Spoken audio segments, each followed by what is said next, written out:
ত্রিপুরা দরবার শরীফের ভাই সাহেবরা হয়তো পলিটিক্স করে, কিন্তু তাই বলে পলিটিক্সের জন্য নিজের মাকে তুলে আনবেন, গালাগালি করবেন, বাপকে তুলে গালাগালি করবেন, এটা কি ঠিক কথা বলে? কখনোর জন্য ঠিক নয়। আমার মা আমার বাপ গাল খেয়েছে, আমি হক কথা বলি বলে তাই গাল খেয়েছে, তাহলে কি হক কথা বলা বন্ধ করে দেবো? না, বন্ধ করো। আমি বারণ করে যাচ্ছি, দয়া করে বলছি, কারণ আল্লাহ কোরআনে বলছেন ফালা তাকুল্লাহুমা উফি ওয়ালা তানহারহুমা ওয়া কুল্লাহুমা কাওলান কারীমা। আল্লাহ বলছে বান্দা, তোমাদের আচার আচরণে, তোমাদের ব্যবহারে তোমাদের পিতা মাতা যেন উফ শব্দ না করে। আমি রাকিবুল আজিজ বখতিয়ারি, আমি ধরে নেন জলসা করি, এখন জলসা করতে করতে আমার মুখ দিয়ে কোনো একটা বাজে জিনিস বেরিয়ে গেছে, সেটাকে একটা লোক সেটাকে কমেন্ট করে দিল, দিয়ে আমার মা এবং বাপ তুলে গালাগালি করলো। আর সেই কমেন্ট, সেই জিনিসগুলো যদি আমার মা বাপ শোনে, কষ্ট পাবে কি পাবে না? একটু কথা বলুন না, কষ্ট পাবে কি পাবে না? কষ্ট পাবে। তাহলে খুব সাবধান, কবরের চিন্তা করে, কবরের চিন্তা করে, কারণ কবর হচ্ছে প্রথম মঞ্জিল। যে কবরে পার পেয়ে যাবে, যে কবরে ছাড় পেয়ে যাবে, সে আখিরাতেও ইনশাআল্লাহ ছাড় পেয়ে যাবে। জোরে বলুন না সুবহানাল্লাহ। এ জোরে বলা যাবে না।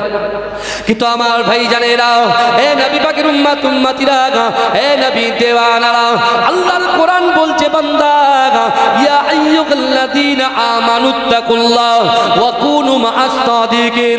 এ যুবকেরা, আল্লাহর কোরআন বলছে বান্দা, ইয়া আইয়ুহাল্লাযীনা আমানু, হে আমার বিশ্বাসী ঈমানদার বান্দারা, ওয়াত্তাকুল্লাহ, আমি আল্লাহ, আমাকে ভয় করো। এ যুবকেরা, দুনিয়ায় যতই কঠিন পরিস্থিতি আসুক না কেন, ডোনাল্ড ট্রাম্প থেকে শুরু করে, এ যুবকেরা, এই বিশ্বের দরবারে যারা মুসলিম বিদ্বেষী মানুষগুলো, যারা মুসলমানদেরকে নিধন করার জন্য চক্রান্ত করে, তারা যতই ভয় ডর দেখাক না কেন, আমাদের অন্তরের ভিতরে, আমাদের কলিজার ভিতরে, আমাদের কলবের ভিতরে এই আয়াতখানা ভালো করে বসিয়ে নেন। না না না, আমরা ডোনাল্ড ট্রাম্পকে ভয় পাবো না, নরেন্দ্র দামোদর দাস মোদীকে ভয় পাবো না। যে আল্লাহ আমাদেরকে সৃষ্টি করেছে, যে আল্লাহ পাক দৈনন্দিন আমাদেরকে রিজিক দিয়েছে, অর্থ দিয়েছে, সম্পদ দিয়েছে, ইজ্জত দিয়েছে, যে আল্লাহ পাক রব্বুল আলামিন আমাদেরকে নিঃশ্বাস ছাড়ার এবং নিঃশ্বাস নেবার ব্যবস্থা করেছেন, কঠিন পরিস্থিতির মধ্য থেকেও আমাদেরকে আল্লাহকে ভয় করতে হবে।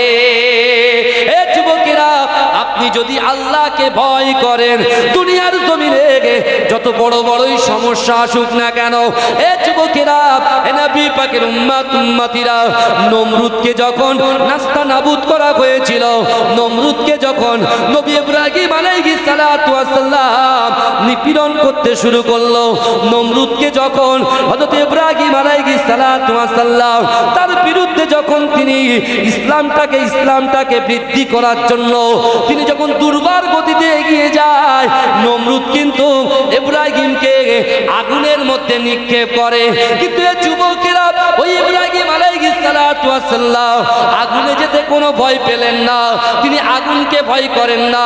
যে আল্লাহ আগুনকে সৃষ্টি করেছে, ওই আগুন যে সৃষ্টি করেছে সেই আল্লাহকেই ভয় করেছিল বলে আল্লাহ পাক নবী ইব্রাহিম আলাইহিস সালাতু ওয়াস সালামকে যখন আগুনের মধ্যে রাখা হলো, আমার আল্লাহ বলছে বান্দা, আহাসিবান নাসু আইয়ুতরাকু আইয়াকুলু আমান্না ওয়া হুম লা ইফতানুন। আমি আল্লাহ পরীক্ষা করব। ও যুবক, আমি আল্লাহ পরীক্ষা করব। ও নারী, আমি আল্লাহ পরীক্ষা করব। ও পুরুষ, আমি আল্লাহ পরীক্ষা করব। না না না, আল্লাহ নবীদেরকে পরীক্ষা করেছে। হযরত ইব্রাহিম আলাইহিস সালাতু ওয়াস সালামকে আল্লাহ যখন পরীক্ষা করেছে, নমরুদকে ভয় পায় না, আগুনকে ভয় পায়। আল্লাহ পাকের পরীক্ষায় ফার্স্ট ডিভিশনে পাস করে যখন আল্লাহ বুঝে নিলেন, জেনে নিলেন, আল্লাহ পাক ওই আগুনটাকে হুকুম করলেন, এই আগুন তুমি ইব্রাহিমের জন্য ফুলের বাগান হয়ে যাও। এই জোরে বলেন না, জোরে বলা যাবে না সুবহানাল্লাহ। হযরত ইব্রাহিম আলাইহিস সালাতু ওয়াস সালামের জন্য আগুনটা ফুলের বাগান হয়েছিল কি হয়নি? হ্যাঁ, তিনি তো নবী ছিলেন। সেই ইব্রাহিম আলাইহিস সালাতু ওয়াস সালাম তিনি কিন্তু আল্লাহকে ভয় পেয়েছিলেন, আল্লাহকে ভয় করেছিলেন, আল্লাহর উপরে তাওয়াক্কুল করেছিলেন। আজকে আল্লাহর উপরে তাওয়াক্কাল থাকতে হবে, হারাম থেকে পরহেজ করতে হবে, হালাল তালাশ করতে হবে, বড়দেরকে সম্মান করতে হবে, ছোটদেরকে স্নেহ করতে হবে। হুকুকুল্লাহ, আল্লাহর হক, হুকুকুল ইবাদ, বান্দার হক পঙ্খানুপঙ্খভাবে আদায় করতে হবে। যদি করতে পারেন তাহলে বিশ্ব নবী রাসূলুল্লাহ কাল কিয়ামতের মাঠে আপনার জন্য সাফাত করবে। জোরে বলুন, জোরে বলবেন না সুবহানাল্লাহ? চিৎকার দিয়ে হবে না। দরুদ শরীফ আল্লাহুম্মা সাল্লি আলা,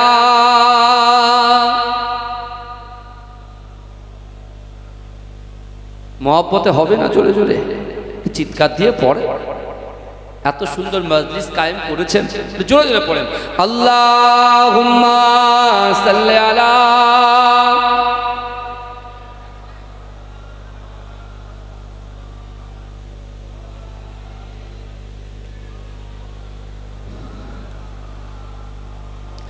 এসেছো একা যাবে একা, কেউ তো সাথে যাবে না, কবর মাঝে থাকবে একা সঙ্গী রবে না গো, কবর মাঝে থাকবে একা সঙ্গী রবে না। কথা ঠিক না ভুল বাবাজি? একটু কথা বলে না। এসেছো একা যাবে একা, কেউ তো সাথে যাবে না, কবর মাঝে থাকবে একা সঙ্গী রবে না গো, কবর মাঝে থাকবে একা সঙ্গী রবে না। সাথে যাবে আমল নামা, আর তো কিছুই রবে না,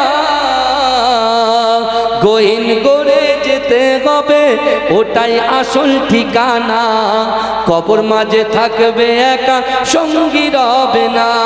আল্লাহুম্মা,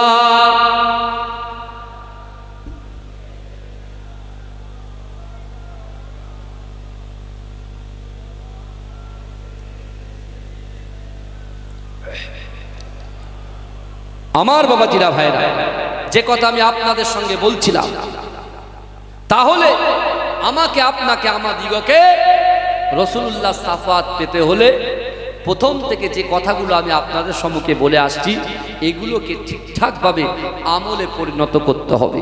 যদি আপনি আমলে পরিণত করতে পারেন অবশ্যই অবশ্যই আমার আপনার দ্বারায় যেসব জিনিসগুলো অসম্ভব, এই অসম্ভবকে আল্লাহ সম্ভব করে দেবে। জোরে বলুন না সুবহানাল্লাহ? এ জোরে বলা যাবে না, এ জোরে বলা যাবে না। কিন্তু এ যুবকেরা ভালো করে বলেন, বিশ্ব নবী রাসূল সাল্লাল্লাহু আলাইহি ওয়াসাল্লামকে আল্লাহ পরীক্ষা করেছেন না করেননি? এ কথা বলেন। কিন্তু আল্লাহ রাসূলকে যতই আল্লাহ পরীক্ষা করেছেন, রাসূল ইন্নাল্লাহা মা'আস সাবিরিন, ধৈর্য ধারণ করেছে। জোরে বলুন, জোরে বলুন না। আচ্ছা, কারবালার ঘটনা আমরা তো শুনেছি, মোটামুটি সবার মুখস্থ, কিন্তু আপনি বলুন তো দেখি, ওই কারবালা ময়দান থেকে ইমাম হুসাইন হুজুর আমাদেরকে কি বার্তা দিয়েছেন? কি বার্তা দিয়েছেন?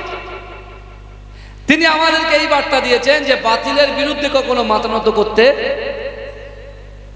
বলেন, মাথা নত করা যাবে না। ইসলামের শত্রুদের কাছে, ইসলামের ক্ষতিকারকের হাত থেকে তাদের কাছে কখনো টাকার বিনিময়ে, অর্থের বিনিময়ে, লোভের বিনিময়ে, উপঢৌকনের বিনিময়ে মাথা নত করা যাবে না। হারামের কাছে মাথা নত করা যাবে না। মাথা নত এক জায়গায় করতে হবে, সেটা কার কাছে? আল্লাহর কাছে। যদি আল্লাহর কাছে মাথা নত করতে যে শরিয়াতকে মানুষের কাছে পৌঁছানোর জন্য, ইসলামকে মানুষের কাছে বন্টনের জন্য যদি ইন্তেকালও করতে হয়, মার খেতে হয়, যদি আপনাকে কষ্ট পেতে হয়, সেই কষ্ট কিন্তু আপনাকে সহ্য করতে হবে।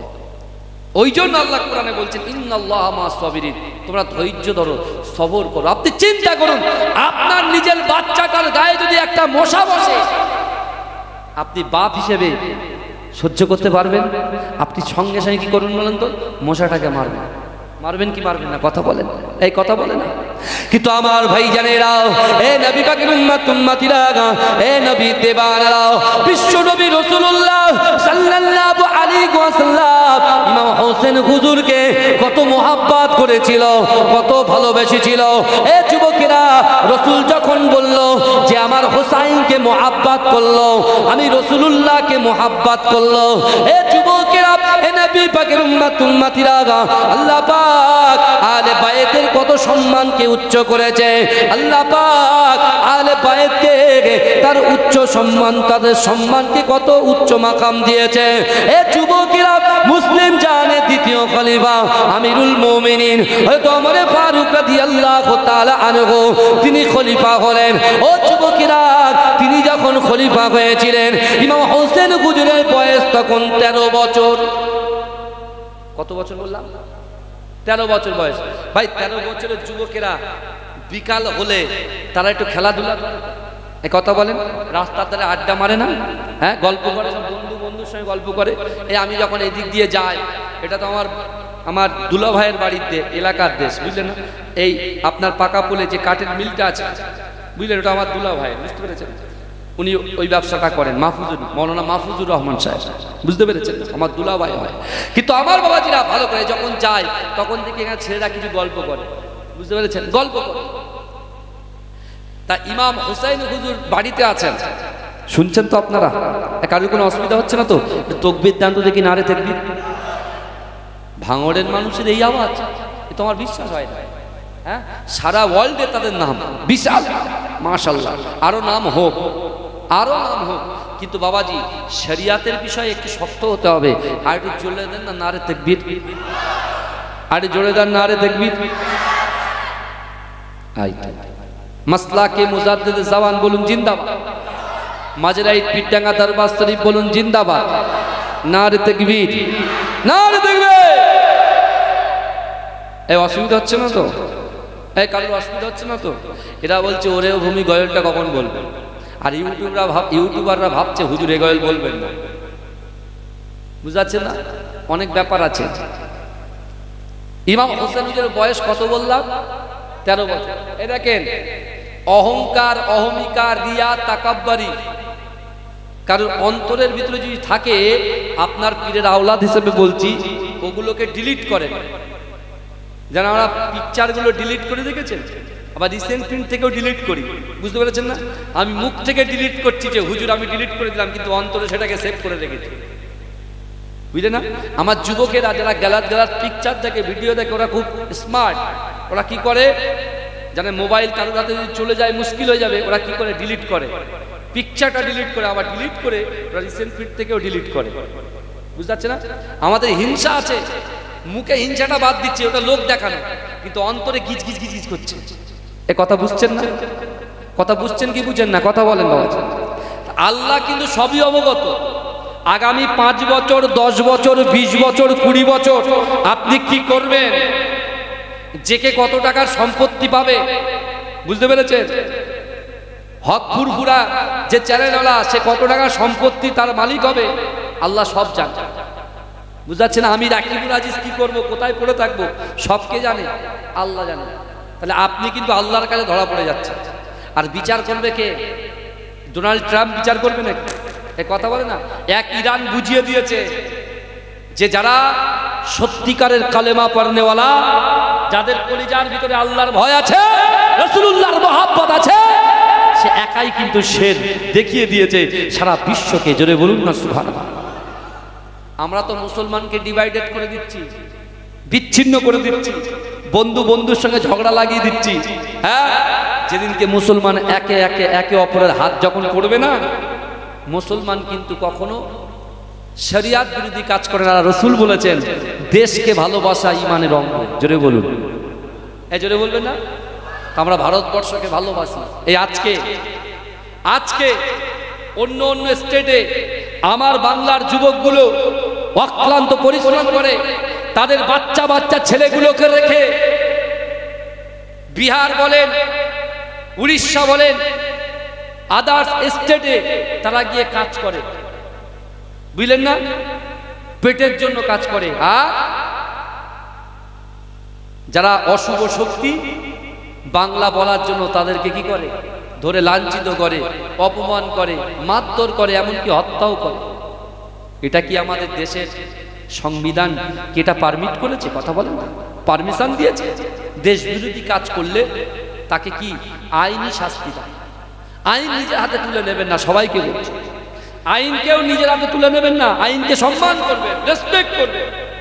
আমার সোনার ভাইরা ভালো করে বোঝেন, ইমাম হোসেন হুজুরের বয়স 13 বছর, আর কে যাচ্ছেন?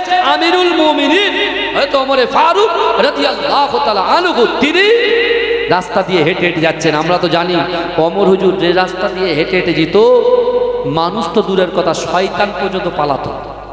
এ কথা ঠিক না ভুল বাবাজি বলেন না, কথা বলেন, শয়তান পর্যন্ত পালাতো। তা সকাল আপনার বিকাল হয়েছে, ইমাম হোসেন হুজুরের বাড়িতে তার বন্ধুরা চলে গেছে, ওই ইমাম হোসেন চলো একটু ঘুরতে বেরোই, চলো একটু রাস্তার ধারে যাই। তা ইমাম হোসেন হুজুর সামনে দিয়ে, যেহেতু রসুল্লাহর আলে বায়াত, রসুল্লাহর খানদান, তাকে তো পিছনে দেওয়া যায় না, তাকে সবসময় কোথায় দিতে হয়? সামনে দিতে হয়। সামনে দিয়ে হেঁটে হেঁটে যাচ্ছে, সামনে দিয়ে যে হেঁটে হেঁটে যাচ্ছে, ওদিকে ওমর হুজুরের, হযরতে ওমরে ফারুক রাদিয়াল্লাহু তাআলা আনহু, তিনি যে আসছেন, এই খবরটা পিছনে যেসব যুবকগুলো ছিল তাদের কাছে অটোমেটিক